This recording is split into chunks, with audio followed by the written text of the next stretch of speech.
প্রধানমন্ত্রীর জন্মদিন উপলক্ষে গত 21শে সেপ্টেম্বর হেজামারায় বিজেপির সেবা প্রাক্ষিক কর্মসূচিতে হামলা করে এক দুষ্কৃতিকারী। এতে গুরুতর আহত হন জনজাতি মোর্চার প্রদেশ সহ সভাপতি মঙ্গল দেববর্মা সহ একাধিক কর্মী। এই ঘটনায় আহতদের খোঁজ খবর নিতে বুধবার জিবি হাসপাতালে যান মুখ্যমন্ত্রী ডক্টর মানিক সাহা। পরবর্তী সময়ে সাংবাদিকদের প্রশ্নের উত্তরে তীব্রামথা আশ্রিত দুষ্কৃতিকারীরাই এই হামলা সংগঠিত করেছে বলে জানিয়েছেন মুখ্যমন্ত্রী। কতদিন চলবে এই ধরনের পরিস্থিতি তা নিয়ে প্রশ্ন তুলে আইনের বেড়াজালে আটকালে কেউ কাকে বাঁচাতে পারবে না বলে এদিন মন্তব্য করেন মুখ্যমন্ত্রী। মাননীয় প্রধানমন্ত্রী জি আসার কথা ছিল 22 তারিখ, এসেছেন তার আগের দিন হয়েছে ঘটনা।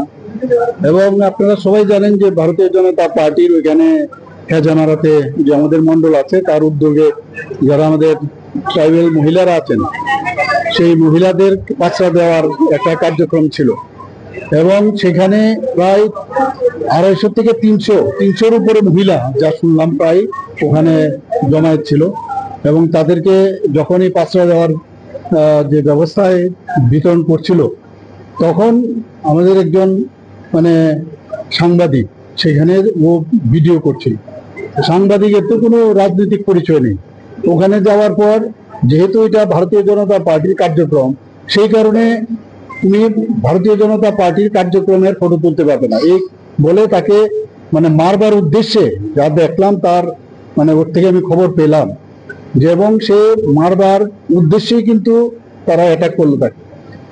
ওখান থেকে ওকে যখন শুনলো হইচি শুনে ভিতর থেকে যখন হলের ভিতর থেকে আমাদের ভারতীয় জনতা পার্টির আমাদের যে ট্রাইবেল যে মোর্চা আছে আমাদের জনজাতি মোর্চা সেই মোর্চার একজন বিশিষ্ট কার্যকর্তা ভাইস প্রেসিডেন্ট মঙ্গল দেববর্মা সে বাইরে আসার পর ওনাকে প্রাণঘাতী হামলা করেছে। এই তো হচ্ছে এগুলো এবং ওনারা বলছেন যে মোথা এই কাজটা করেছে এবং সাংবাদিক বন্ধুকে আছে উনিও সে কথাটা বলছেন। এইভাবে তো রাজনীতি আর কতদিন চলবে এগুলো এবং আইনের পথে চলবে আগেও আমি বলেছি এবং আইনের বেড়াজালে যখন আটকাবে সব তখন কিন্তু কেউ কাউকে বাঁচাতে পারবে। আমি বলবো শরিক দল হলেও বিধানসভায় সরকারের কাছ থেকে জবাব তলব করছে তীব্রামথা।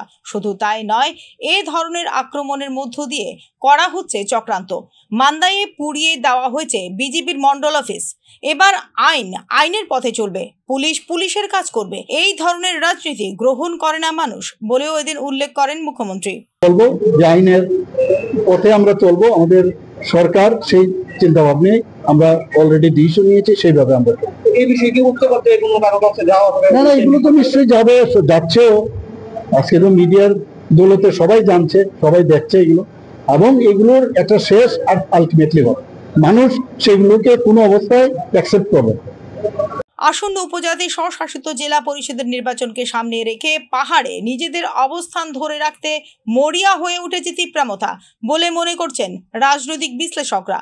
এক্ষেত্রে আক্রমণ সংগঠিত করে রোখার চেষ্টা করা হচ্ছে শরিক বিজেপিকে। আক্রমণের রাজনীতির কারণে শরিকি সমঝোতা আগামী দিনে কোন দিকে বাঁক নেয় তা নিয়ে জোর জল্পনা চলছে রাজনৈতিক মহলে। Bureau report, news now.